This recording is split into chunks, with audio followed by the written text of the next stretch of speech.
Povedz potom, pomôžeme. Ne? To aj Šanko hovorí, to musíš povedať koľko.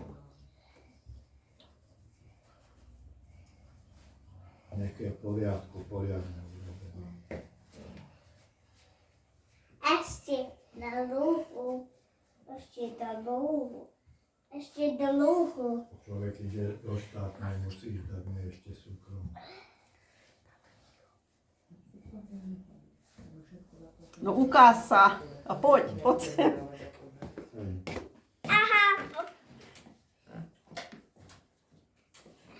Zlomíš si nožičku. Koho to máš topánky? Mamine. A sa ti páčia? A to sú ti dobré? Ne. Aké sú ti? Aké sú ti? Ešte ideme von. Ideme von, miláčik, ideme. Kde ten pán Dolát? Kde ten pán Najedla si sa. Ježišmaria, Jaký pán ja Dolát? spálim A čo teda. si jedla?